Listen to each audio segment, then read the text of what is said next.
Bonjour et bienvenue à toutes et à tous dans cette nouvelle vidéo sur la fabrication de la Ulienne. Je suis navré de ne pouvoir vous offrir ces temps-ci plus de vidéos, mais entre le travail que vous m'envoyez et les aménagements nécessaires à cause de la charge de travail qui augmente, eh bien je n'ai plus beaucoup de temps. En effet, travailler sur plusieurs choses à la fois ne me dérange pas. Le souci, c'est que je manque cruellement d'espace de travail. Du coup, j'essaye de réfléchir à comment je vais réaménager cette pièce-là. C'est la pièce qui est derrière la pièce principale avec la cheminée. J'y viens quand j'utilise la perceuse à colonne ou alors la ponceuse à rouleau. C'est là que je stocke aussi mon bois de lutherie et puis quelques autres bricoles. J'aimerais garder la pièce principale pour les travaux propres hors poussière et faire de cette salle la salle d'usinage. Alors comme vous pouvez le voir, donc la ponceuse, la perceuse à colonne que vous pouvez apercevoir dans certaines vidéos, le stock de bois au fond, et donc cette pièce, je ne l'ai pas encore aménagée, je n'ai pas fini de l'isoler, et donc j'ai quand même beaucoup de boulot pour pouvoir en faire une pièce utilisable. Ce qu'il va me falloir principalement, c'est des grands établis. Il me manque beaucoup de place pour pouvoir poser les projets et passer à autre chose sans avoir à les ressortir, à les ranger tout le temps. Et je pense que donc ici, je vais réduire la fenêtre. Comme je dois la changer, c'est une vieille fenêtre, je vais la réduire en hauteur et je vais faire un grand établi qui prend tout le fond de la pièce. Et avec des rangements en hauteur, mettre le bois en hauteur sur des clayettes. Et donc ça va, malheureusement ça prend du temps, ça prend un petit peu d'argent aussi quand même, ça demande du matos, donc du coup il faut réussir à gérer tout ça et c'est pas évident. Mais bon, tout ça c'est mon problème, vous êtes là pour la vidéo, donc on passe à la Ulienne. Nous nous étions quittés sur le manche terminé qui était prêt à recevoir ses ailes de corps en sycomore rondé. Gwendal a envie d'un filet noir entre le manche et les ailes. Je découpe donc 2 morceaux de plaquage d'érable teinté noir que je colle sur les ailes.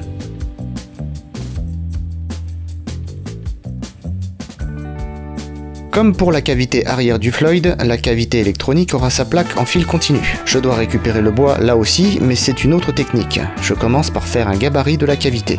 A l'aide d'un gabarit papier, je place ma cavité sur mon aile. Je peux alors coller mon gabarit en dur aux double faces. Ce qui me permet d'enlever le gros de la matière à la mèche Forstner.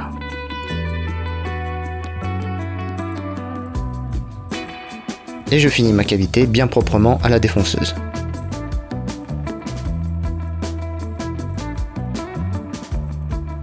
Je détourne mon aile pour avoir une pièce plus facile à manipuler.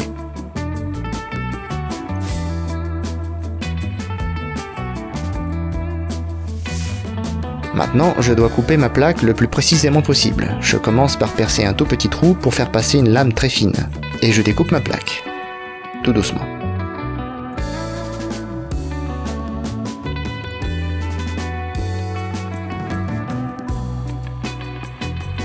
Et voilà, j'ai récupéré ma plaque. Je prépare un bloc de cèdre espagnol très léger pour re-remplir ma cavité comme si je n'avais rien enlevé. Ce sera redéfoncé par l'arrière. Je le colle en place et je la rase.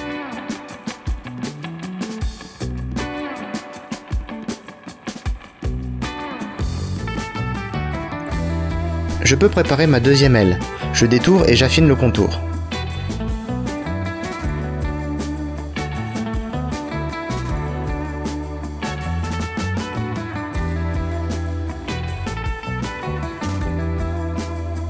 Je présente alors mes 2 ailes et je trace mon manche pour enlever la matière en trop.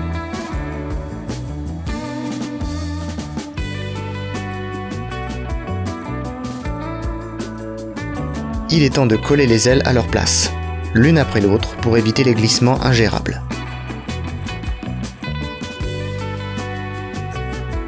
Après, je peux araser mon manche entre les ailes. Le corps est prêt à recevoir la table. Je peaufine le joint de cette dernière et je la colle.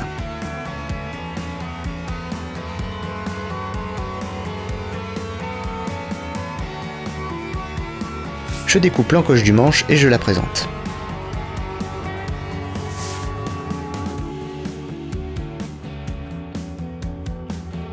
Avant de coller la table, j'en profite pour faire les canaux pour les fils de micro. Là aussi, je fais un filet noir entre le corps et la table. Je prépare le plaquage noir pour le coller.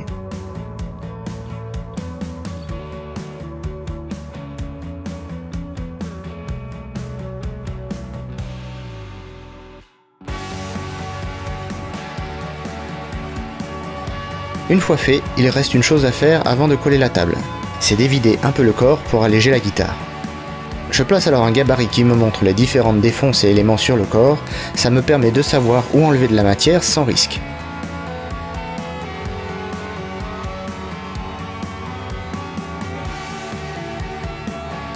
Je détourne ma table plus précisément et je la colle en place.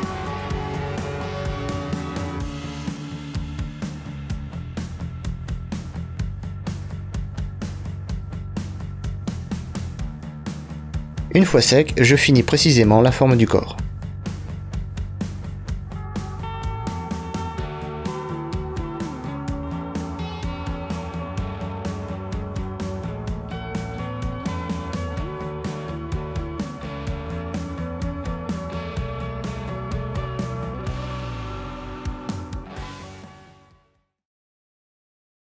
Je monte une fraise à congé guidée sur mon affleureuse pour déterminer l'épaisseur du galbe de la table.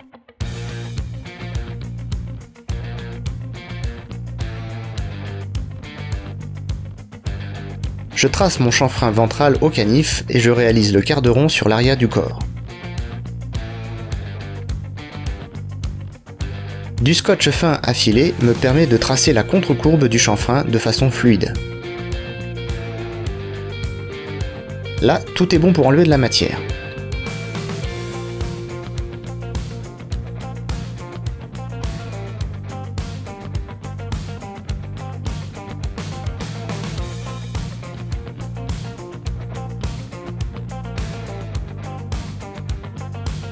Je trace la forme de mon talon pour pouvoir le dégrossir.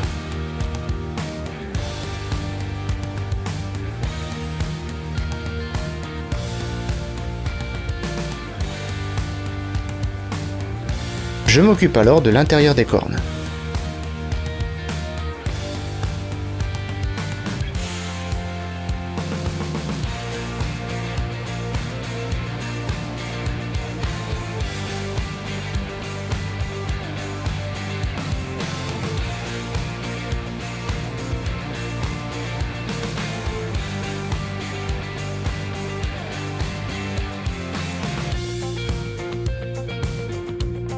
J'usine la fin de la touche en rapport à la forme de l'entourage du micro.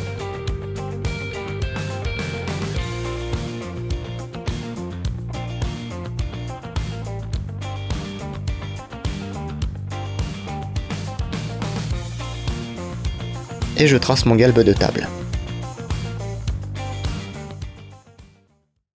Il n'y a pas longtemps, un de mes clients est passé à l'atelier avec son fils, tous les deux abonnés assidus de mes vidéos. Elliot, petit bonhomme déjà créatif et guitariste à son âge, était venu pour me rencontrer et avait amené sa jolie boîte à outils Dremel pour que je puisse la dédicacer. Je reçois beaucoup de gentils messages de gens qui me disent être inspirés par mon travail et mes vidéos. Ça me touche de savoir que ce que je fais donne envie de s'y mettre, surtout de la part de petits gars comme Elliot. Sachez tous que c'est une récompense pour moi et que ce simple fait vaut le travail que je fais sur les vidéos. Je vous souhaite à tous bon courage, surtout ne cessez jamais d'explorer ce qui vous fait envie, restez curieux et créatifs. Et merci pour votre soutien et votre fidélité. Je dois faire les défonces de micro. Je fais donc un essai de capot en impression 3D vu qu'ils seront faits maison. Ça me donne la dimension des défonces. Je dois agrandir un peu mon gabarit. Je prolonge le manche sur la table pour le placement des défonces.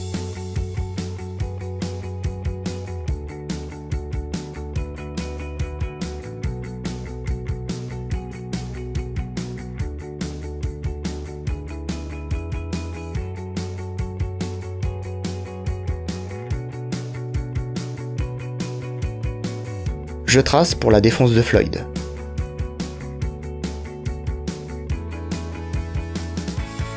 Et je fais un gabarit pour le Floyd avec son détuna. Je place le gabarit précisément en m'aidant du diapason. 2 ficelles tendues fixées au bloc-corde contrôlent l'alignement avec le manche.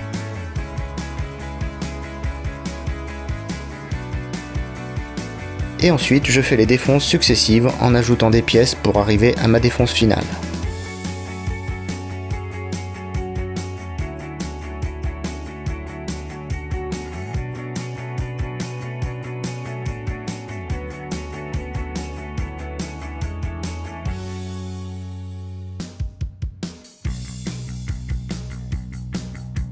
Je place les inserts du support.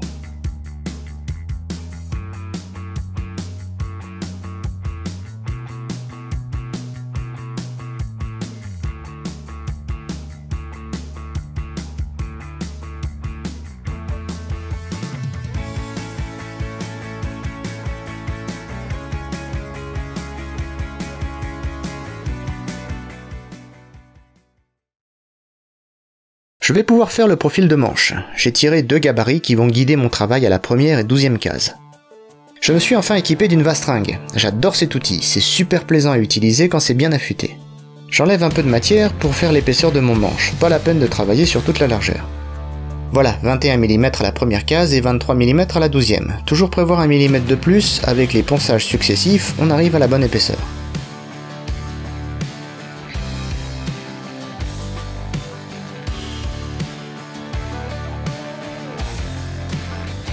Les gabarits me permettent de faire précisément mon profil en première et 12e case.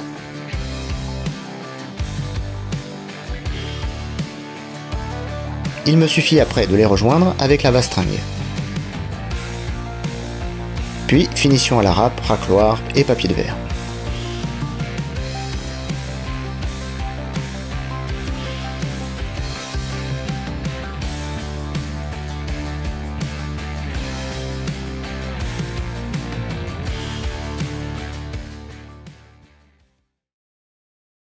Il est temps de s'occuper des cavités à l'arrière du corps. Les trappes seront aimantées.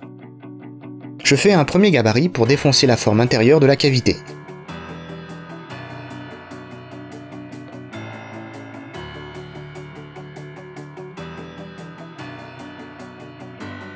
Je sors les petits aimants néodymes de 4 mm, ils seront incrustés dans un morceau d'épicéa et recouverts d'un plaquage d'érable.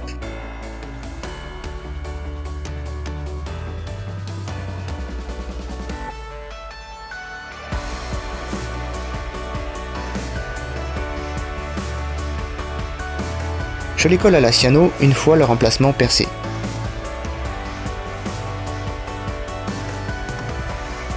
Et je colle l'ensemble en place, il ne reste plus qu'à défoncer le centre.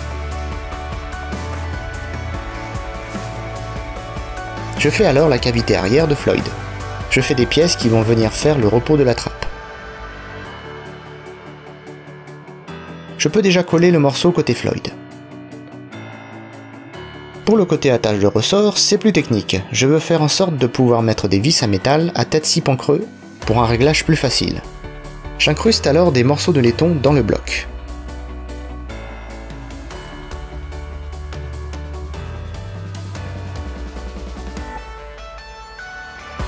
Je perce et je taraude.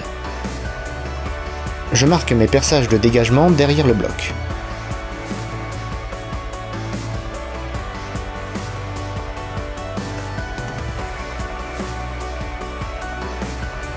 Et je colle le reste de mes blocs. 2 petites lamelles de chaque côté font autant office de repos de la trappe que d'entretoise entre les 2 blocs pour plus de solidité.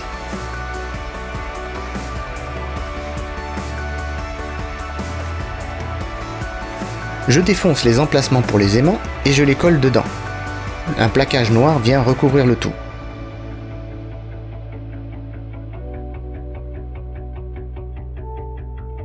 Je défonce dans la trappe et je colle mes aimants, en faisant attention au sens, sinon ils risquent de repousser plutôt qu'à tirer.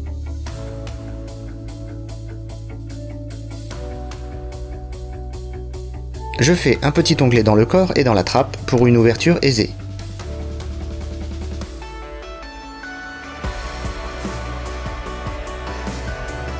J'en fais autant pour la trappe électro.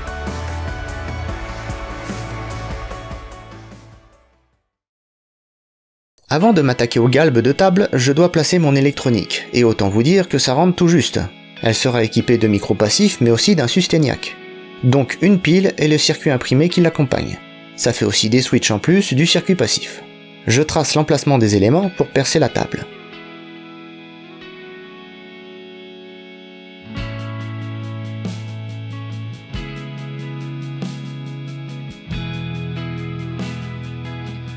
Je place le jack sur la tranche, je dois l'incruster pour qu'il s'intègre bien.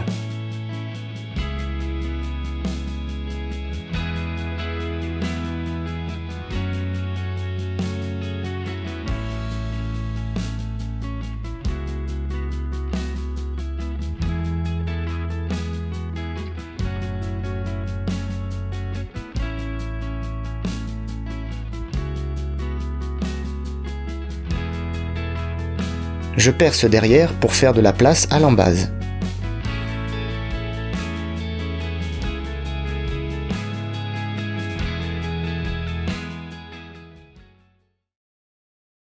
Bon, je peux faire le galbe de table. Je commence à tâter le terrain avec ma bastringue. Ça se fait, mais il y a du boulot. À l'arrière du corps, je vais élargir le congé avec une grosse fraise.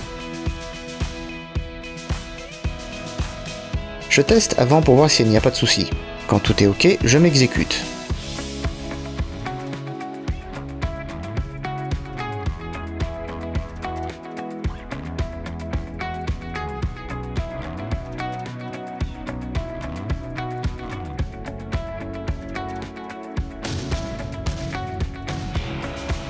Maintenant, c'est parti pour la sculpture.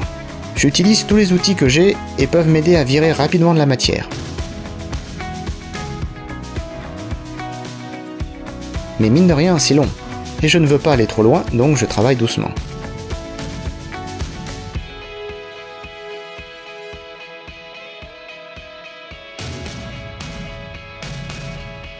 La lumière rasante m'aide bien à faire une surface fluide et sans défaut.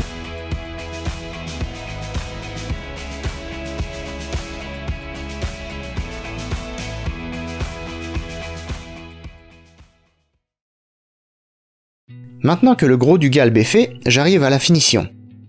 Des petits détails oracloirs au ponçage.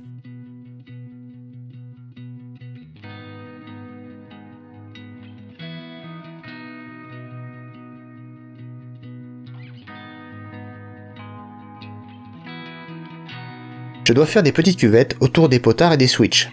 Je monte sur mon affleureuse la fraise à cuvette guidée que j'ai fait dans la vidéo du tour à métaux.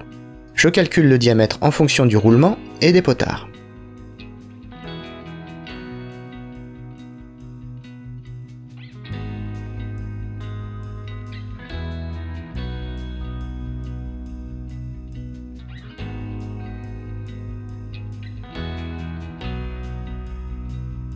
Puis vient la longue étape de ponçage fin sur toute la guitare. Là, je monte jusqu'au 240 partout. Mais je ne passe pas encore le 320. Puisque je devrais poncer la couche de contraste de la teinte, je le passerai alors à ce moment-là.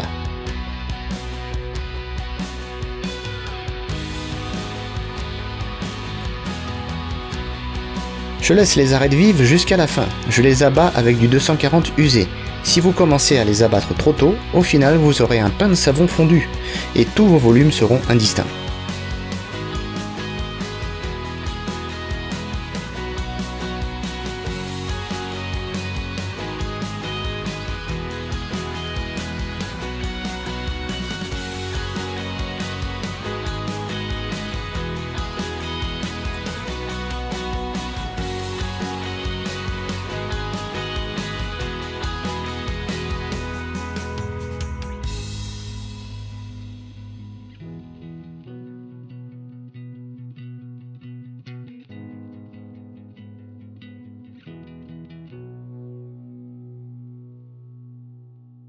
Je voulais faire 2 vidéos pour la Ulienne, mais comme vous pouvez le voir, il y a tellement de choses à vous montrer que je vais devoir en faire une 3e. La teinte, la finition, l'électronique, l'accastillage en partie fait maison, il y a encore plein d'images pour la prochaine fois. Du coup, je vous abandonne pour cette fois et vous donne rendez-vous dans la prochaine vidéo. D'ici là, prenez soin de vous. Plein de bisous.